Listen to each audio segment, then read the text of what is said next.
This is the 2025 Harley-Davidson Sportster S. Let's go for a ride, shall we?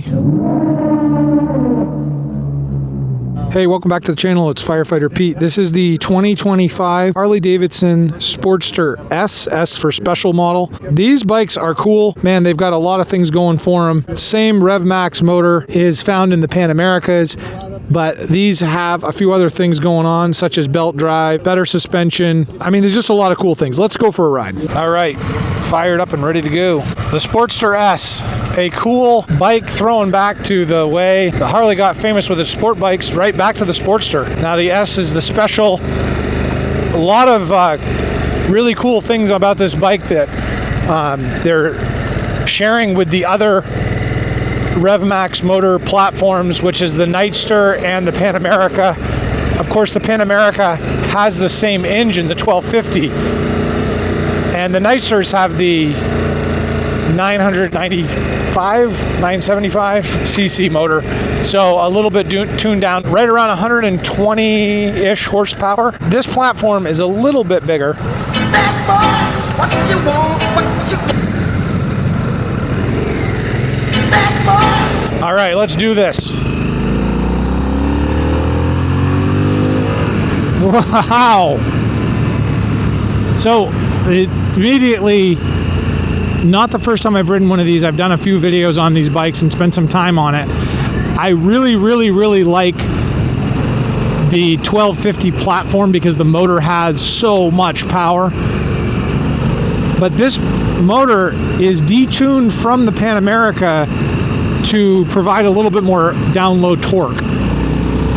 So you can crank on this and feel it a lot faster than in the other platform this bike goes in. If you haven't ridden one of these bikes, you really got to take one for a ride because they've got so much power and snap that they're just a blast to ride. The styling on these bikes is really cool too. It almost has like a Fat Bob appearance, really wide tires, the wide headlight. They're just a cool looking bike. Same controls, same gauge as some of the other bikes that Harley's putting out now, so it's a familiar feel, and I absolutely love the bar end mirrors. Now the Sportster S does have its flaws as well. One of the things that people often complain about, and I have said it before as well, has been the suspension, and it seems to be a little bit harsh. So in 2025, for this model, they upgraded the suspension a staggering 60%. They went from about 2 inches of travel in the rear to 3 inches, because that was the one thing everybody complained about, that it bottomed out really easy and just was a taco launcher. So at this point, we're going to be going on a road up here that's got some pretty good bumps in it, and that'll give us a pretty good indication. But I will tell you, I really like the platform of the Sportster because you're just open air to the world. You're connected to the road. This engine is part of the frame. It's a stressed member, which all the RevMax platform engines do. And that lends itself to really feel part of you really feel it as part of the bike. Now, I will say one thing about this bike as well with the handling. The handling is not as great as I would have liked it to be, but I think that's due to the tires that they have on the bike. They put on these really wide tires, and they just make the bike a lot harder to turn. You really got to muscle the bike. The guys in front of me are riding Nightsters, and I got to say that the Nightsters, in my opinion, handle much better. Those have a lower center of gravity because the fuel tank is lower. And it's not a fuel tank. It's actually below the seat. This one actually has a real fuel tank. Oh, yeah, the suspension is pretty harsh.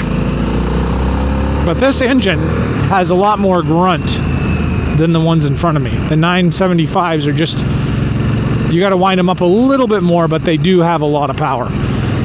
This bike, you're going to have about 30 more horsepower, and you're going to feel that torque curve a lot lower than those as well. So getting back to this bike again, for 25, supposedly the suspension has been upgraded 60%.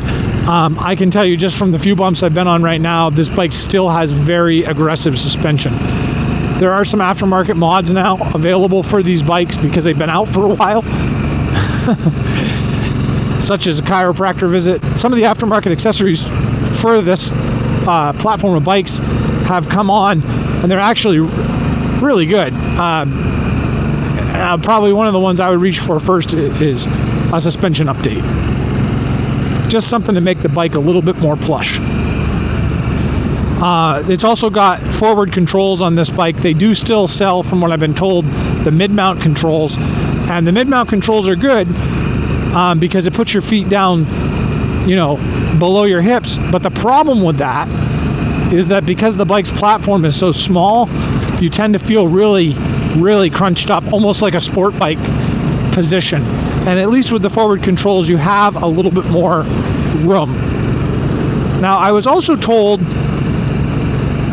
I just came off the seat for that one because I didn't want to feel it, but I've also been told that these bikes have a quick shift option, but I don't see it on this bike, so I have to research that a little bit further, because this is definitely not a quick shifter. It's like a slow shifter. If you were to couple a quick shifter on this bike with the 1250 that it has, it'd be a rocket, because this motor has so much power. Just the thing that's disappointing about it on this bike is that the suspension's so harsh. If you were going to launch this bike around and you were on a road like this and you were to hit some bumps, you could totally wash out and lose control, and that would just be really bad. I mean, that would be almost catastrophic. Again, with the wider tire, you're going to feel a little bit more feedback when you go to turn or lean into something. The bike doesn't necessarily fall over. You kind of have to push it, and you definitely feel that. I mean, it's not as nimble as the tires on the other bikes that are narrower. So that is something to kind of consider, which makes the bike a little bit less fun to ride, in my opinion. But then you have more power, so if you're cruising down the highway with a wider tire at a higher speed, you'll feel that the bike doesn't wander as much. So there's a trade-off there to have. As far as the suspension being as stiff as it is, though, that would be challenging. I mean, that would really, to me, that would limit where I would want to ride this bike aggressively, just because of the possibility of washing out. One nice thing about the Harleys on this platform, they all have ride modes now, so you can select different ride modes: road, rain, sport mode. These bikes also have very familiar controls, and the controls are actually quite easy to use. One of the things Harley does is you can control your phone, your music and things if you pair it with the actual bike. So you can turn up the volume, pause, whatever you want to do, answer phone calls and stuff. I have found that the Bluetooth interface on these bikes is a little temperamental, though. Sometimes it's disconnecting your headset and reconnecting it several times over the course of a few minutes.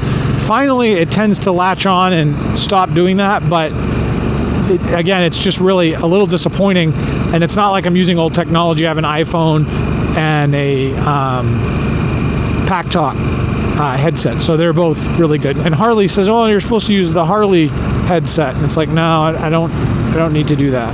I would love to hear one of these bikes with aftermarket exhaust on it. On my Pan America, I put the Street Cannon, and I have to say that woke my bike up, and it sounds really good without the baffles. So this has that high side scrambler looking exhaust on it, and I wonder if this bike would sound, I mean, I assume it would sound the same as the other bike, and man, it would have a nice sound. So I would, if I was going to get one of these, I'd probably end up getting that aftermarket loud exhaust. I don't know though, as far as the suspension goes, I'd really want to research on the Google like aftermarket suspension for this bike and what it actually does. Does it make the bike actually ride a little bit better? Because this is a pretty stiff ride on this bike. So if I was legitimately looking to buy one of these bikes and I lived up here where the roads are a little less than ideal, which I think really is most places in the United States when you get outside of the city areas, I'd really have to think hard about if this would be a bike that I would consider unless I knew that there was a fix. And it's frustrating to buy a brand new bike and have to throw money at it right away just because there's a flaw. So the other thing I can ask about too, and maybe you've heard, throw it in the comments if you have, but the suspension, is it adjustable to the point where you can change the rebound so that it's a little softer? Because if it's got a 3-inch travel, I would tend to think that you could probably soften this up without risking bottoming out as easy as a 2-inch travel. So, but again, I'm stating what I feel on this bike. I'm not paid for this review. It's completely voluntary, and it's just kind of like get on the bike and ride and give you your feedback on it.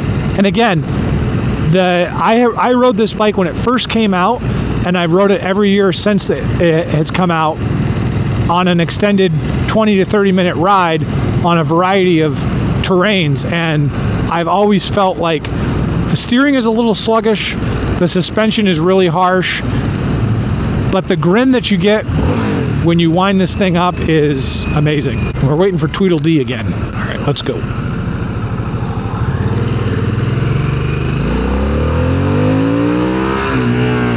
See that? I mean, this bike's got mega power. I mean, it's literally like a rocket ship, and you've got to hold on for dear life. The lack of a quick shifter kind of stinks, because similar to like some of the other models they make that with like just the enormous torque and horsepower, not being able to blow through the gears limits your fun that you can have, but you can still shift pretty quick on this. Here, let's go.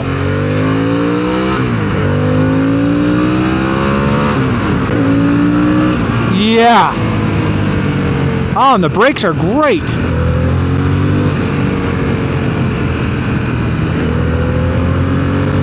Yeah.